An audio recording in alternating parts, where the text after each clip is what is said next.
Hello नमस्कार दोस्तों, मेरा नाम है कपिल और स्वागत है आप सभी का फॉर आपके सक्सेस में। फ्रेंड्स, हम जनवरी 2020 से अब तक के सारे इंपॉर्टेंट करंट अफेयर्स को डिस्कस कर रहे हैं। तो ये वीडियो उसका पार्ट 4 है। आज के इस वीडियो में हम क्वेश्चन नंबर 51 से लेकर क्वेश्चन नंबर 70 तक के क्वेश्चंस को डिस्कस करने वाले हैं, जिसमें टोटल 20 क्वेश्चन होंगे और ये सारे क्वेश्चन आपके एग्जाम के दृष्टिकोण से काफ़ी महत्वपूर्ण हैं। ठीक है, तो चलिए वीडियो स्टार्ट करते हैं। तो यहाँ पर हमारा फर्स्ट क्वेश्चन है, हाल ही में मानव संसाधन विकास मंत्रालय यानी एचआरडी मिनिस्ट्री का नाम बदलकर क्या रख दिया गया है। तो यहाँ पर देखिए संसाधन है, ठीक है, यह संसाधन है। तो देखिए अभी हाल ही में जो है मानव संसाधन विकास मंत्रालय का नाम बदल दिया गया है और इसका नाम बदलकर अब शिक्षा मंत्रालय रख दिया गया है। ठीक है, ह्यूमन रिसोर्स डेवलपमेंट मिनिस्ट्री का नाम चेंज कर क्या कर दिया गया है, मिनिस्ट्री ऑफ एजुकेशन कर दिया गया है। अब यहाँ पर देखिए वर्तमान शिक्षा मंत्री कौन है, तो वर्तमान केंद्रीय शिक्षा मंत्री हैं रमेश पोखरियाल निशंक। नेक्स्ट क्वेश्चन है क्वेश्चन नंबर 52, हाल ही में किस संस्थान को गांधीवादी युवा तकनीकी नवाचार पुरस्कार 2020 से सम्मानित किया गया है। तो इसका करेक्ट आंसर है ऑप्शन बी, आईआईटी खड़गपुर। तो अभी हाल ही में आईआईटी खड़गपुर को जो है गांधीवादी युवा तकनीकी नवाचार पुरस्कार 2020 से सम्मानित किया गया है। नेक्स्ट क्वेश्चन है क्वेश्चन नंबर 53, 3 जनवरी 2021 को कौन सा शहर 3 दिवसीय 14वें ग्लोबल हेल्थ केयर समिट की मेजबानी करेगा। तो यह मेजबानी करेगा विशाखापट्टनम। ठीक है, 14वें ग्लोबल हेल्थ केयर समिट जो कि 3 जनवरी 2021 को होना है, तो इसकी मेजबानी कौन सा शहर करेगा, विशाखापट्टनम करने वाला है। यहाँ पर देखिए विशाखापट्टनम जो है यह आंध्र प्रदेश राज्य में स्थित है। ठीक है, विशाखापट्टनम आंध्र प्रदेश राज्य का एक शहर है और विशाखापट्टनम को विजाग के नाम से भी जाना जाता है। तो आप इसे भी ध्यान में रखिएगा कि विशाखापट्टनम को विजाग के नाम से भी जाना जाता है और भारतीय नौसेना का पूर्वी कमांड जो है यहीं पर स्थित है, विशाखापट्टनम में ही। नेक्स्ट क्वेश्चन है क्वेश्चन नंबर 54, 5वीं राष्ट्रीय आइस हॉकी चैंपियनशिप 2020 किस स्थान पर आयोजित की गई। तो यह कहां पर आयोजित की गई थी, तो यह लेह में आयोजित की गई थी। ठीक है, 5वीं राष्ट्रीय आइस हॉकी चैंपियनशिप 2020 लेह में आयोजित की गई थी।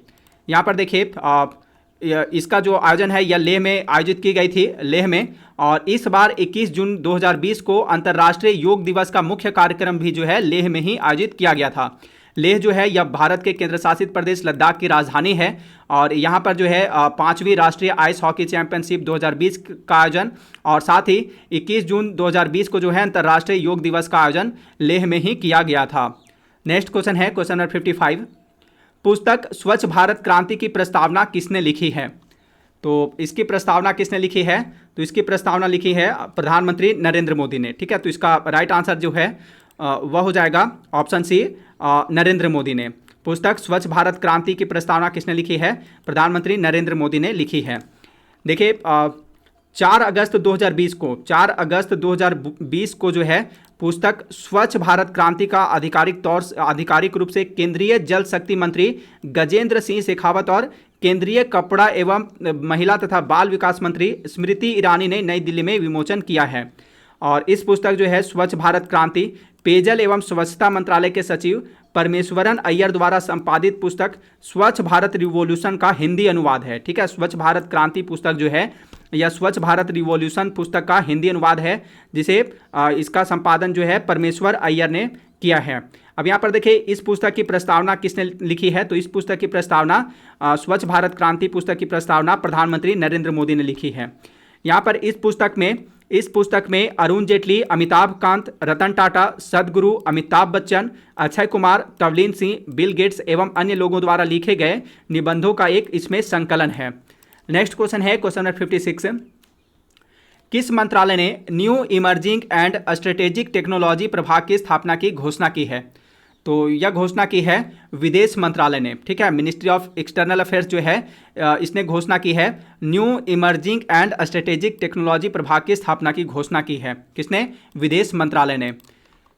यहाँ पर देखिए यह प्रभाग जो है देश में राज्यों के साथ साथ विदेशों के साथ भी निवेश समन्वय बढ़ाने का काम करेगा। अगला प्रश्न है, उत्तर पूर्वी भारत के किस राज्य में ग्लोबल एनवायरनमेंट फैसिलिटी द्वारा वित्त पोषित ग्रीन एजी परियोजना शुरू की गई है।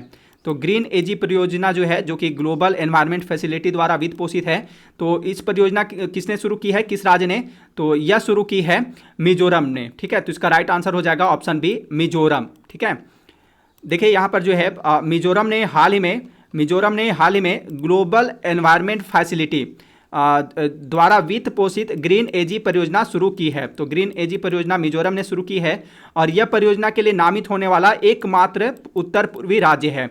मिजोरम के अलावा 4 राज्य अर्थात मध्य प्रदेश, उड़ीसा, राजस्थान, उत्तराखंड इस योजना को लागू कर रहे हैं। तो इस प्रकार जो है 5 राज्य में यह लागू किया जा रहा है। तो उत्तर पूर्वी राज्य का जो है एकमात्र राज्य जहां पर यह परियोजना ग्रीन एजी परियोजना शुरू की है वह है मिजोरम, और इसके अलावा 4 राज्य हैं मध्य प्रदेश, उड़ीसा, राजस्थान और उत्तराखंड जो है इस योजना को लागू कर रहे हैं। इस परियोजना का उद्देश्य क्या है? तो इसका उद्देश्य देश की खाद्य सुरक्षा और किसानों की आय से समझौते किए बिना कृषि के सतत परिवर्तन को बढ़ावा देना है। नेक्स्ट क्वेश्चन है क्वेश्चन नंबर 58। मुस्लिम महिला अधिकार दिवस कब मनाया जाता है? तो मुस्लिम महिला अधिकार दिवस यह कब मनाया जाता है? तो यह 1 अगस्त को मनाया जाता है। ठीक है, मुस्लिम महिला अधिकार दिवस प्रत्येक वर्ष 1 अगस्त को मनाया जाता है। यहाँ पर देखिए पिछले साल 1 अगस्त की तारीख को ही जो है 1 अगस्त की तारीख को पिछले वर्ष जो है 2019 में 1 अगस्त की तारीख को 3 तलाक बिल लागू किया गया था, जिसके तहत 3 तलाक को गैर कानूनी करार दिया 3 तलाक को गैर कानूनी करार दे दिया गया था। इसे जो है गैर कानूनी घोषित कर दिया गया था। तो इस 3 तलाक के खात्मे को 1 साल पूरा होने की खुशी में ही 1 अगस्त 2020 को जो है देश में पहली बार मुस्लिम महिला अधिकार दिवस मनाया गया है। ठीक है, नेक्स्ट क्वेश्चन है क्वेश्चन नंबर 59। WHO ने कोरोना वायरस से होने वाली बीमारी का नया नाम क्या दिया है? तो इसका करेक्ट आंसर है, ये आप सभी जानते हैं कि इसका नाम दिया गया है कोविड-19। ठीक है, जो कोरोना वायरस है इससे होने वाली बीमारी का नया नाम WHO ने दिया था, उसका नाम है कोविड-19। कोविड-19 नाम इसका मिला है। अब यहाँ पर देखिए कोविड-19 का मतलब क्या है? तो कोविड-19 का मतलब है CO से, यहाँ पर CO से कोरोना है, VI से वायरस है और D से यहाँ इसका जो D है, D से अर्थ है डिजीज, जिसका अर्थ होता है रोग। तो और यह रोग जो है या डिजीज जो है या बीमारी 2019 में यह वायरस आया था, इसलिए यहाँ पर 19 है। ठीक है, तो ये इसका पूरा फुल फॉर्म है। और कोरोना वायरस का पहला मामला जो है दिसंबर 2019 में चीन के वुहान शहर में सामने आया था, जबकि भारत में कोरोना वायरस से संक्रमण का पहला मामला 30 जनवरी 2020 को कहाँ सामने आया था? केरल में सामने आया था।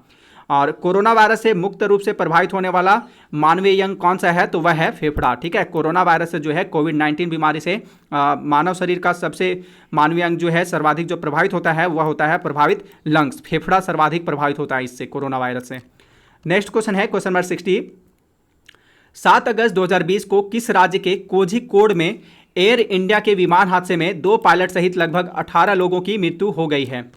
तो इसका करेक्ट आंसर है ऑप्शन बी, केरल। ठीक है, केरल में जो है 7 अगस्त 2020 को केरल के कोझिकोड में एयर इंडिया के एक विमान हादसे में जो है 2 पायलट सहित लगभग 18 लोगों की मृत्यु हो गई थी।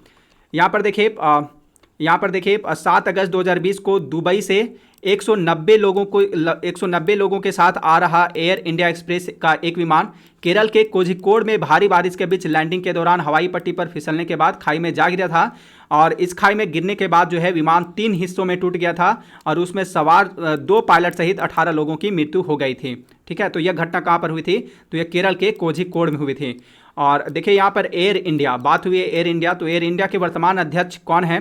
तो एयर इंडिया के वर्तमान अध्यक्ष, चेयरमैन और प्रबंध निदेशक यानी मैनेजिंग डायरेक्टर जो हैं वह हैं राजीव बंसल। ठीक है, एयर इंडिया के वर्तमान अध्यक्ष और प्रबंध निदेशक कौन है? राजीव बंसल हैं। और यहाँ पर एयर इंडिया एक्सप्रेस के CEO कौन है? तो एयर इंडिया एक्सप्रेस, देखिए यहाँ पर बात हुई है एयर इंडिया एक्सप्रेस का एक विमान यह था, तो एयर इंडिया एक्सप्रेस के CEO कौन है? तो वह है के श्याम सुंदर। ठीक है, के श्याम सुंदर जो है ये एयर इंडिया एक्सप्रेस के वर्तमान CEO हैं। यहाँ पर देखिए पुर्तगाली यात्री वास्को डिगामा, जिसने भारत के लिए समुद्री मार्ग की खोज की थी, वह पहली बार भारत 1498 ईस्वी में कालीकट बंदरगाह पर ही उतरा था। तो कालीकट बंदरगाह जो है, कालीकट, इसी को जो है अब कोझिकोड के नाम से जाना जाता है। कोझिकोड के नाम से जो है अब जाना जाता है, और यहीं पर पुर्तगाली यात्री वास्को डिगामा जो है 1498 ईस्वी में भारत आया था समुद्री मार्ग होते हुए। तो इसी बंदरगाह पर, इसी जगह पर जो है कोझिकोड में ही अभी ये विमान हादसा हुआ था। नेक्स्ट क्वेश्चन है क्वेश्चन नंबर 61। हाल ही में किस बैंक ने कोना कोना उम्मीद अभियान शुरू किया है? तो कोना कोना उम्मीद अभियान किसने शुरू किया है, किस बैंक ने? तो इसे शुरू किया है कोटक महिंद्रा बैंक ने। ठीक है, कोना कोना उम्मीद अभियान कोटक महिंद्रा बैंक ने शुरू किया है। और यह जो है कोटक महिंद्रा बैंक ने कोरोना वायरस महामारी के दौरान अपने ग्राहकों में आशा और विश्वास कायम रखने के लिए नए ऑफर और भारी छूट वाले 2 महीने लंबे अभियान कोना कोना उम्मीद को शुरू किया है। अब यहाँ पर बात हुई है कोटक महिंद्रा बैंक की। तो देखिए, कोटक महिंद्रा बैंक की स्थापना कब हुई थी? तो इसकी स्थापना वर्ष 2003 ईस्वी में हुई थी। और इसके संस्थापक कौन हैं? तो इसके संस्थापक हैं उदय कोटक। और इसका मुख्यालय कहाँ स्थित है? कोटक महिंद्रा बैंक का मुख्यालय मुंबई में स्थित है। और इसके वर्तमान प्रबंध निदेशक और मुख्य कार्यकारी अधिकारी कौन हैं? तो कोटक महिंद्रा बैंक के वर्तमान एमडी, प्रेजेंट टाइम के एमडी और सीईओ हैं उदय कोटक। ठीक है, उदय कोटक जो है इन्होंने ही कोटक महिंद्रा बैंक की स्थापना की थी और ये वर्तमान एमडी और सीईओ हैं इसके। नेक्स्ट क्वेश्चन है क्वेश्चन नंबर 62। भारत का पहला लाइकेन पार्क कहाँ खोला गया है? तो भारत का पहला लाइकेन पार्क खोला गया है उत्तराखंड राज्य में। ठीक है, भारत का पहला लाइकेन पार्क जो है यह उत्तराखंड राज्य में खोला गया है। यहाँ पर देखिए, उत्तराखंड के वन विभाग ने पिथौरागढ़ जिले में कुमायूं के मनुष्यारी में भारत का पहला कवक पार्क लाइकेन पार्क विकसित किया है। कहाँ पर? तो उत्तराखंड के पिथौरागढ़ जिले में कुमायूं के मनुष्यारी में। ठीक है, तो यहीं पर जो है भारत का पहला कवक पार्क या लाइकेन पार्क विकसित किया गया है। लाइकेन हिमालय में 5000 मीटर तक की ऊंचाई पर उगने वाली एक महत्वपूर्ण प्रजातियों में से है, क्योंकि ये प्रदूषण के स्तर के सबसे अच्छे सूचक माने जाते हैं। यहाँ पर उत्तराखंड ने अभी हाल ही में चमोली जिले में स्थित गैरसैंण को अपनी नई राजधानी बनाई है।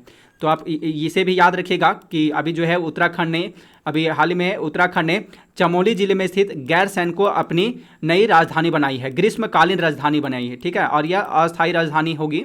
और बता दें कि देहरादून जो है यह उत्तराखंड की शीतकालीन राजधानी है और ये दोनों ही अस्थायी राजधानी हैं। ठीक है, तो आप इन दोनों को याद रखिएगा कि अभी हाल ही में उत्तराखंड ने चमोली जिले में स्थित गैरसैंण को जो है अपनी नई ग्रीष्मकालीन राजधानी बनाई है। और इससे पहले जो है देहरादून जो है यह उत्तराखंड की शीतकालीन राजधानी है और ये दोनों ही अस्थायी राजधानी है।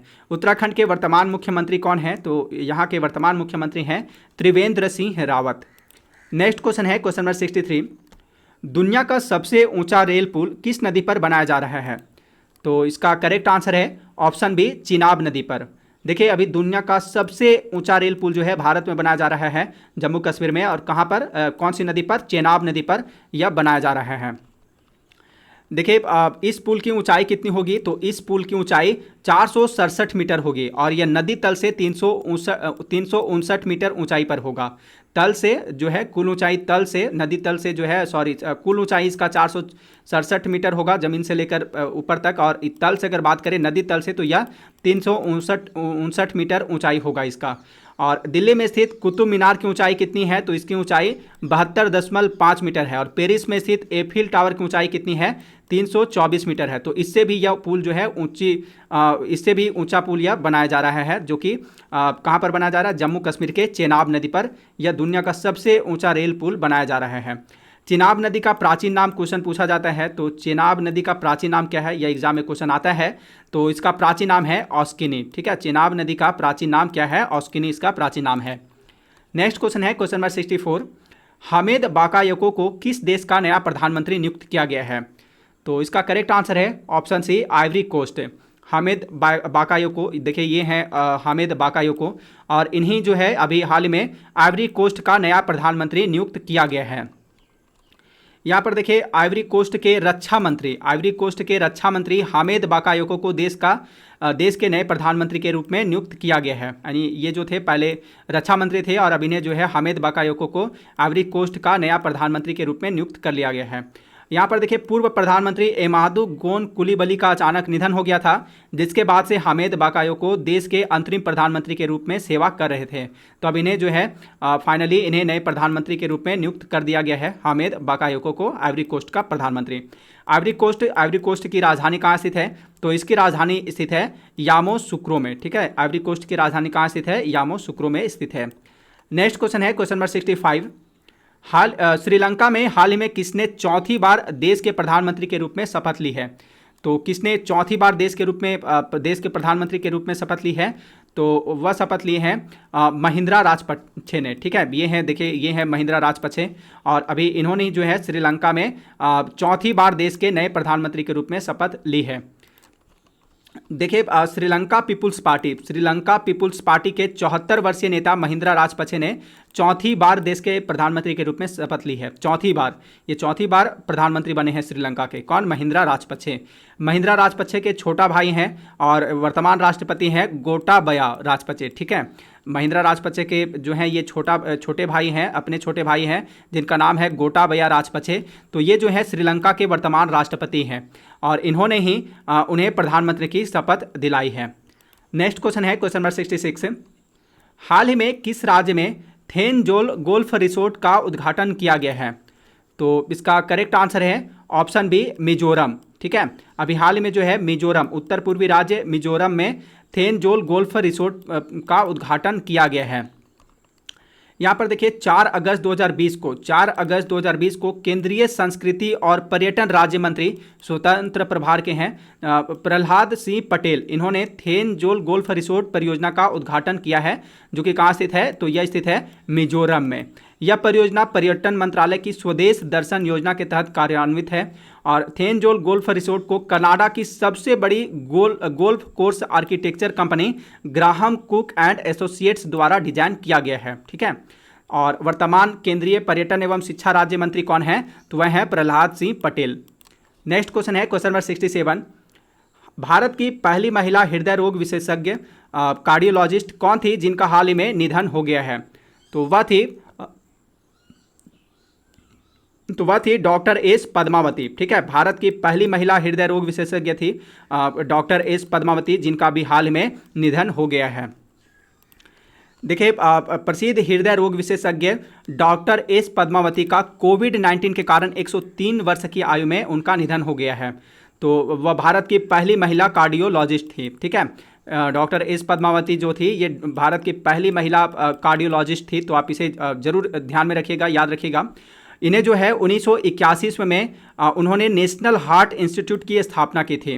उनके योगदान के कारण ही उन्हें गॉड मदर ऑफ कार्डियोलॉजिस्ट की उपाधि दी गई थी। तो भारत में जो है इन्हें गॉड मदर ऑफ कार्डियोलॉजिस्ट की उपाधि दी गई थी। किन्हें? तो डॉक्टर एस पद्मावती को। और उन्हें भारत सरकार ने 1967 ईस्वी में पद्म भूषण और 1992 ईस्वी में पद्म विभूषण पुरस्कार से सम्मानित किया था। नेक्स्ट क्वेश्चन है क्वेश्चन नंबर 68। हाल ही में राज्यसभा की आचार समिति के अध्यक्ष के रूप में किसे नियुक्त किया गया है? तो अभी हाल ही में राज्यसभा की आचार समिति के अध्यक्ष के रूप में यानी chairman of ethics committee of Rajya Sabha के रूप में किसे नियुक्त किया गया है? तो वह नियुक्त किया गया है शिव प्रताप शुक्ला को। ठीक है, यहाँ पर इसका करेक्ट आंसर हो जाएगा ऑप्शन सी, शिव प्रताप शुक्ला को जो है नियुक्त किया गया है। देखिए यहाँ पर बात करें वर्तमान में क्या है, वर्तमान में कौन क्या है। तो देखिए राज्यसभा के अध्यक्ष या भारत के उपराष्ट्रपति कौन है? तो भारत के उपराष्ट्रपति हैं एम वेंकैया नायडू। ठीक है, भारत के जो उपराष्ट्रपति होते हैं वे राज्यसभा के अध्यक्ष होते हैं। ठीक है, पदेन अध्यक्ष होते हैं। तो भारत राज्यसभा के पदेन अध्यक्ष या भारत के उपराष्ट्रपति कौन है? तो वह हैं एम वेंकैया नायडू। और राज्यसभा के वर्तमान उपाध्यक्ष कौन हैं? तो वह हैं हरिवंश नारायण सिंह। और लोकसभा अध्यक्ष कौन है? वर्तमान लोकसभा अध्यक्ष तो वह है ओम बिरला। और ओम बिरला का निर्वाचन क्षेत्र आपसे एग्जाम में पूछा जा सकता है। तो इनका निर्वाचन क्षेत्र, चुनाव क्षेत्र कौन सा है? तो वह है कोटा। ठीक है, राजस्थान का शहर है ये कोटा और यहीं से जो है ये लोकसभा में चुनाव जीतकर आए हैं। ठीक है, ओम बिरला जो है ये इनका निर्वाचन क्षेत्र राजस्थान का कोटा शहर है। और लोकसभा के प्रोटेम स्पीकर कौन थे? तो लोकसभा के प्रोटेम स्पीकर थे वीरेंद्र कुमार और इनका निर्वाचन क्षेत्र था मध्य प्रदेश का टीकमगढ़ जो था इनका निर्वाचन क्षेत्र था। नेक्स्ट क्वेश्चन है क्वेश्चन नंबर 69। केंद्रीय प्रत्यक्ष कर बोर्ड यानी सीबीडीटी के वर्तमान अध्यक्ष कौन हैं? तो केंद्रीय प्रत्यक्ष कर बोर्ड के वर्तमान अध्यक्ष या सीबीडीटी के वर्तमान अध्यक्ष कौन है, किसे नियुक्त किया गया है? तो वह है प्रमोद चंद्र मोदी। ठीक है, केंद्रीय प्रत्यक्ष कर बोर्ड के वर्तमान अध्यक्ष प्रमोद चंद्र मोदी हैं। यहाँ पर देखिए मोदी सरकार ने हाल ही में प्रमोद चंद्र मोदी का कार्यकाल जो है 6 महीने के लिए बढ़ा दिया है। ठीक है, तो प्रमोद चंद्र मोदी हैं और अब जो है ये जो है 28 फरवरी 2021 तक सीबीडीटी के अध्यक्ष बने रहेंगे। तो आप इसे ध्यान रखिएगा कि प्रमोद चंद्र मोदी सीबीडीटी के वर्तमान अध्यक्ष हैं और इनका जो समय है कार्यकाल है 28 फरवरी 2021 तक ये सीबीडीटी के अध्यक्ष बने रहेंगे। सीबीडीटी, यहाँ पर सीबीडीटी का फुल फॉर्म क्या होता है? तो इसका फुल फॉर्म होता है central board of direct taxes. ठीक है, यानी कि केंद्रीय प्रत्यक्ष कर बोर्ड। सीबीडीटी का मुख्यालय कहाँ स्थित है? तो इसका मुख्यालय नई दिल्ली में स्थित है। लास्ट क्वेश्चन है इस वीडियो का, क्वेश्चन नंबर 70। ली टेंग हुई का हाल ही में निधन हो गया, वे किस देश के राष्ट्रपति थे? तो इसका करेक्ट आंसर है ऑप्शन डी, ताइवान का। ली टेंग हुई जो थे इनका अभी हाल ही में निधन हो गया है। ये हैं लिंग टेंग हुई, जिनका अभी हाल में इनका निधन हो गया है। और ये किस देश के राष्ट्रपति थे? तो ये ताइवान के राष्ट्रपति थे। ठीक है, ताइवान के। ताइवान के वर्तमान राष्ट्रपति कौन है? तो ताइवान के वर्तमान राष्ट्रपति हैं साई इंग वेन। ठीक है, साई इंग वेन जो है ये ताइवान के वर्तमान राष्ट्रपति हैं। ताइवान की राजधानी कहाँ स्थित है? तो इसकी राजधानी स्थित है ताइपे में। और ताइवान की करेंसी क्या है? तो यहाँ की करेंसी मुद्रा है ताइवानी डॉलर। ठीक है, तो फ्रेंड्स ये था आज का हमारा वीडियो। अगर ये वीडियो आपके लिए हेल्पफुल रही हो तो प्लीज़ इस वीडियो को लाइक एंड शेयर जरूर कर दीजिएगा। अब मिलते हैं नेक्स्ट वीडियो में। Thanks for watching.